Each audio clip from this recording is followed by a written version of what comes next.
مشرق وسطی میں جنگ شدت اختیار کر گئی ہے۔ اسرائیل، ایران اور لبنان تصادم کی لپیٹ میں آ چکے ہیں اور اب اس جنگ کے اثرات پوری دنیا کو ہلا رہے ہیں۔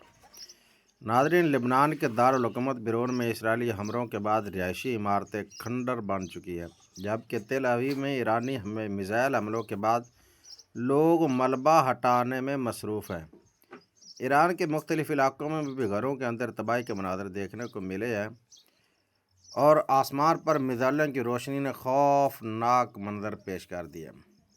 جنگ کا دائرہ اس وقت خطرناک صورت اختیار کر گیا جب سعودی عرب میں امریکی فوجی اڈے پر ایک بار پھر دھماکوں کی اطلاعات سامنے آئی ہیں۔ رپورٹس کے مطابق ڈرون حملے کیے گئے، جس سے جنگ کا دائرہ مزید وسیع ہونے کا خدشہ بڑھ گیا۔ ناظرین، دوسری جانب اسرائیلی فوج کے سربراہ ایال زامر نے بڑا انتباہ جاری کر دیا ہے۔ انہوں نے کہا کہ اگر یہی صورتحال رہی تو فوج خود ہی کمزور ہو سکتی ہے۔ تو اسرائیلی فوج میں کمزوری پیدا ہو چکی ہے، جو ایک رویہ بنا ہوا تھا وہ ٹوٹ چکا ہے۔ اسرائیلی فوج کا گھمنڈ وہ بھی چکنا چور ہو چکا ہے۔ چند دن کی ایرانی جنگ کے مقابلے میں اگر امریکہ بیچ میں سے نکل جائے تو اسرائیل ایک دن بھی جنگ لڑنے کی طاقت نہیں رکھتا ایران کے ساتھ۔ ایال زامر نے کہا کہ مسلسل سپاہیوں کو جنگی دباؤ وہ اسرائیل کے لیے بڑا خطرہ بن رہا ہے۔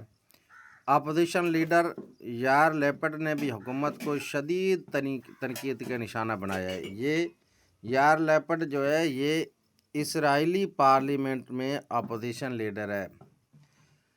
ناظرین، اقوام متحدہ کے ماہرین نے خبردار کیا کہ اگر یہ جنگ 3 سے 6 ماہ جاری رہی تو دنیا بھر میں خوراک اور تیل کی قیمتیں آسمان کو چھو سکتی ہیں۔ فوڈ اینڈ ایگریکلچر آرگنائزیشن کے ماہرین کے مطابق یہ صورتحال دنیا کو ایک نئے معاشی بحران کی طرف لے جا سکتی ہے۔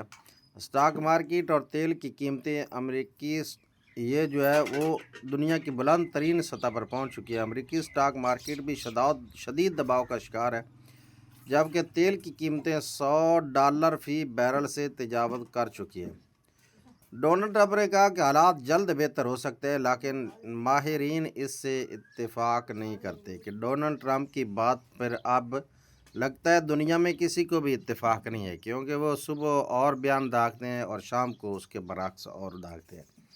ناظرین، لبنان میں ایک بار پھر زوردار دھماکوں کی آوازیں سنی گئی ہیں، خاص طور پر ساؤتھ لبنان، بیروت کے ساؤتھ کی طرف کو نشانہ بنایا گیا ہے۔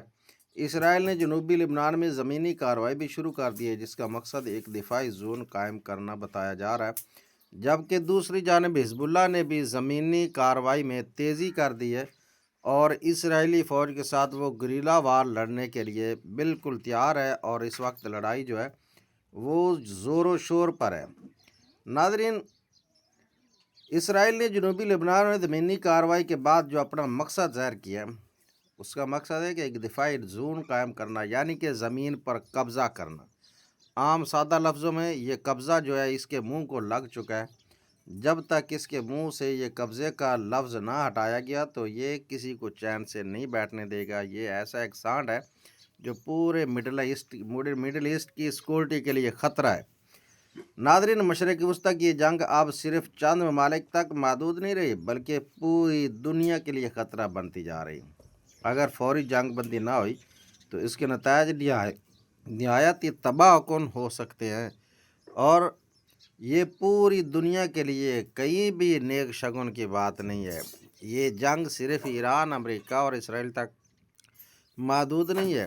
اس جنگ سے پوری دنیا لرز اٹھی ہے اور لرز رہی ہے، اور آنے والے دنوں میں اس کی تباہی کے جو اثرات ہیں وہ ہر گھر کے دروازے پر دستک دیں گے۔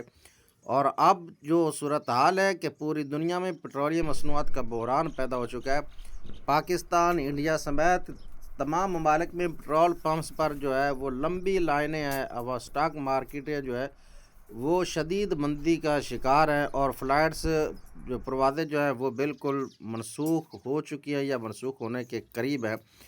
تو اس جنگ سے پوری دنیا وہ ہل کر رہ گئی ہے، اور دنیا کا وہ بے وقوف صدر ٹرمپ، جبکہ IRGC کے مطابق IRGC نے جسے بیوقوف اور دہشت گرد قرار دیا ہے، اس کی یہ مسلط کردہ جنگ نے پوری دنیا کو ہلا کر رکھ دیا۔ ناظرین، اگر آپ کو یہ ویڈیو پسند آئے تو چینل کو سبسکرائب اور ویڈیو کو لائک اور شیئر ضرور کر دیں، اور کمنٹ سیکشن میں اپنی قیمتی رائے کا اظہار ضرور کیجیے۔ السلام علیکم ورحمۃ اللہ۔